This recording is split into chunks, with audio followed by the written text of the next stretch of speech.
Hello दोस्तों, एक बार फिर से आपके अपने यूट्यूब चैनल डीएलएड नॉलेज में स्वागत है। हम इस वीडियो में डीएलएड प्रथम सेमेस्टर बाल विकास के 50 इंपॉर्टेंट क्वेश्चन लेकर आए हुए जो परीक्षा के दृष्टिकोण से बहुत ही आवश्यक है। चलिए चलते हैं पहले क्वेश्चन की तरफ। हमारा पहला क्वेश्चन है कि व्यक्तिगत विभिन्नता के संबंध में आज हमारा विचार है कि व्यक्तिगत भिन्नताओं में संपूर्ण व्यक्तित्व का कोई भी ऐसा पहलू सम्मिलित हो सकता है जिसका माप किया जा सकता है। यह विचार किसका है? जिसका जो सही जवाब हो जाएगा ऑप्शन नंबर अ स्किनर का हो जाएगा। बढ़ते हैं अगले क्वेश्चन की तरफ। हमारा अगला क्वेश्चन है प्रसूत अधिगम का सिद्धांत किसने दिया? तो ऑप्शन नंबर अ स्किनर ने हो जाएगा इसका सही जवाब। आगे बढ़ते हैं कि निम्नलिखित में थांडाई का नियम क्या है? तो ऑप्शन नंबर दो तत्परता अभ्यास प्रभाव उपयुक्त सभी, ये ऑप्शन हो जाएगा दो, क्योंकि सभी नियम थांडाई ने दिया था।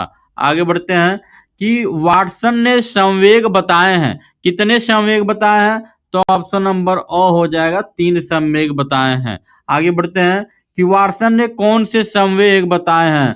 तो ये सभी भय क्रोध प्यार उपयुक्त सभी, ये 3 वाटसन ने संवेग बताए हैं। आगे बढ़ते हैं कि निम्नलिखित में से किसने कबूतर पर अपना प्रयोग किया था? इंपॉर्टेंट क्वेश्चन है दोस्तों। ऑप्शन नंबर ए सही हो जाएगा स्किनर ने।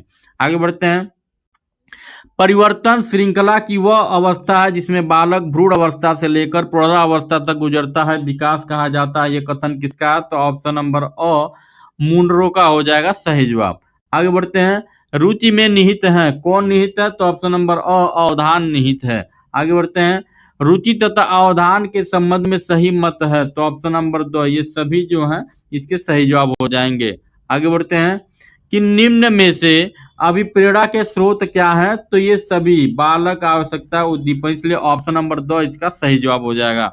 आगे बढ़ते हैं अधिगम के प्रयत्न और भूल के सिद्धांत के प्रतिपादक कौन है? तो थांडाइक है।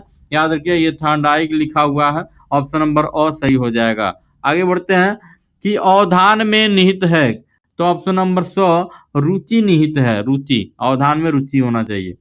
नैतिक विकास के सिद्धांत के प्रतिपादक कौन है? तो ऑप्शन नंबर अ हो जाएगा कोहलरबर्ग हो जाए कोहलबर्ग। आगे बढ़ते हैं कि बाल मनोविज्ञान सभी को एक नई दिशा में संकेत करता है। यदि उसे उचित रूप में समझा जा सके तथा उचित ढंग से विकास हो सके तो प्रत्येक बालक एक सफल व्यक्ति बन सकता है। किसका कथन है? इसका जो सही जवाब हो जाएगा ऑप्शन नंबर थॉमसन हो जाएगा, थॉमसन। सीखने का वक्र एक व्यक्ति की निश्चित क्रिया में प्रगति का ग्राफिक प्रदर्शन है। यह कथन किसका है? इसका जो सही जवाब हो जाएगा ऑप्शन नंबर दो स्किनर हो जाएगा सही जवाब। आगे बढ़ते हैं अगला क्वेश्चन है किस विधि के द्वारा मनुष्य के चेतन के साथ साथ अचेतन मन का भी अध्ययन किया जाता है? तो ऑप्शन नंबर अ इसका सही जवाब हो जाएगा मनोविश्लेषण विधि हो जाएगा। अगर जो बच्चे फर्स्ट सेमेस्टर का एग्जाम देंगे वह इस क्वेश्चन को जरूर करें, जरूर पढ़ के जाएं और कमेंट भी करें। आगे बढ़ते हैं कि अल्पकालीन स्मृति है क्या है? तो अल्पकालीन स्मृति जो है इसमें व्यक्ति उत्तेजनाओं को शीघ्र भूल जाता है। ऑप्शन नंबर अ सही हो जाएगा। आगे बढ़ते हैं रुचि को प्रभावित करने वाले कारक कौन है? तो ऑप्शन नंबर दो हो जाएंगे, ये सभी रुचि को प्रभावित करने वाले कारक हैं। आगे बढ़ते हैं वंशानुक्रम माता पिता से संतान को प्राप्त होने वाले गुणों का नाम, यह परिभाषा है। किसका है? तो दोस्तों कमेंट बॉक्स में इसका आंसर जरूर दीजिए। इसका जो सही जवाब हो जाएगा ऑप्शन नंबर अ रुथ बेंटिक्ट बेटिक्ट की हो जाएगी, ऑप्शन नंबर अ या क, ठीक है, याद रखिएगा। आगे बढ़ते हैं कि निम्नलिखित में से कौन सा चिंतन में प्रयुक्त होने वाला सामग्री के अंतर्गत नहीं आता है? इसका जो सही जवाब हो जाएगा पदार्थ हो जाएगा, ऑप्शन नंबर अ सही जवाब हो जाएगा। आगे बढ़ते हैं कि बालकों के कोषों और पेशियों में समय के साथ होने वाला यह परिवर्तन जिसके कारण वो निश्चित समय पर ही कोई कार्य करने योग्य होता है कहलाता है। तो ऑप्शन नंबर ब सही जवाब हो जाएगा परिपक्वता कहलाता है। आगे बढ़ते हैं माता पिता तथा अन्य पूर्वजों से बालकों को जो अनुवांशिक गुण प्राप्त होता है, ये गुण होगा प्राप्त होता है, उसके वाहक कौन होते हैं? तो इसके वाहक जो होते हैं वो जीन्स होते हैं, याद रखिएगा। आगे बढ़ते हैं कि सामान्य स्तर के बालक की बुद्धि लब्धि कितनी होती है? तो ऑप्शन नंबर सही सही हो जाएगा 190 से 109 के बीच में होता है। आगे बढ़ते हैं कि व्यक्तित्व परीक्षण के लिए प्रयुक्त होने वाले टीएटी परीक्षा का निर्माण किसने किया था? तो बहुत ही इंपॉर्टेंट क्वेश्चन है, ऑप्शन नंबर ब मरे एवं मार्गन ने किया था। आगे बढ़ते हैं बालक के केंद्रक में सामान्यतः कितने गुणसूत्र होते हैं? तो 46 गुणसूत्र होते हैं, आपको पता होगा। ऑप्शन नंबर ए सही होगा। निम्नलिखित में से कौन सा परीक्षण बुद्धि का मापन करता है? तो भाटिया बैटरी, याद रखिएगा, इंपॉर्टेंट क्वेश्चन है। Option number 2। आगे बढ़ते हैं। बालक विकास के अंतर्गत बालक की अवधि मानी जाती है, कितनी मानी जाती है? तो ऑप्शन नंबर और 6 से 14 वर्ष मानी जाती है, याद रखिएगा। आगे बढ़ते हैं। बाल विकास के अंतर्गत किशोरावस्था की अवधि मानी जाती है, तो ऑप्शन नंबर और सही जवाब हो जाए 11 से 18 वर्ष मानी जाती है। संबंध प्रतिक्रिया का सिद्धांत है, क्या है? जिसका जो सही जवाब हो जाएगा वो हो जाएगा दोस्तों ऑप्शन नंबर अ, पावला क्रो का सिद्धांत है। आगे बढ़ते हैं।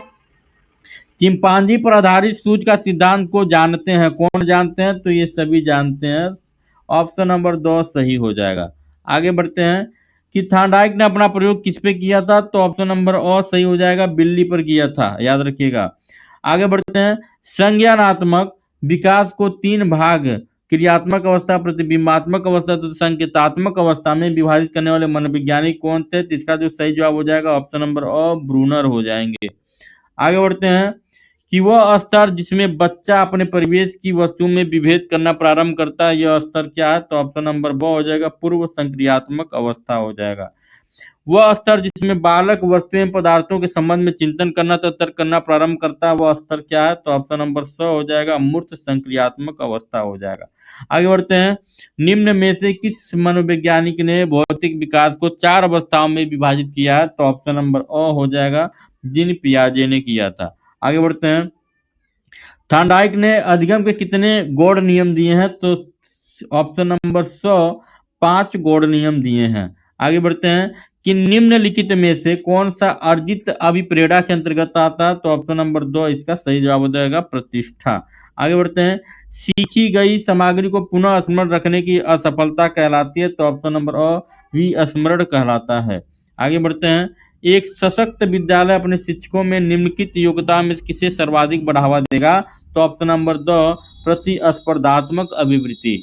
आगे बढ़ते हैं कि शारीरिक रूप से अक्षम बच्चों को सामान्यतः होता है, तो ऑप्शन नंबर ब डिस्ग्राफिया हो जाता है। आगे बढ़ते हैं।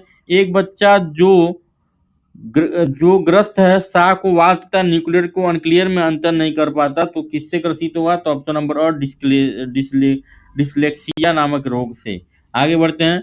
जब दो बालक विभिन्न समानताएं रखते हुए भी आपस में भिन्न व्यवहार करते हैं तो इसको क्या कहते हैं? तो ऑप्शन नंबर ब कहते हैं, व्यक्तित्व भिन्नता कहते हैं। आगे बढ़ते हैं। प्रोजेक्ट प्रणाली के जन्मदाता कौन थे? तो सही जवाब हो जाएगा किलपैट्रिक, ऑप्शन नंबर सी सही जवाब हो जाएगा। अगला क्वेश्चन।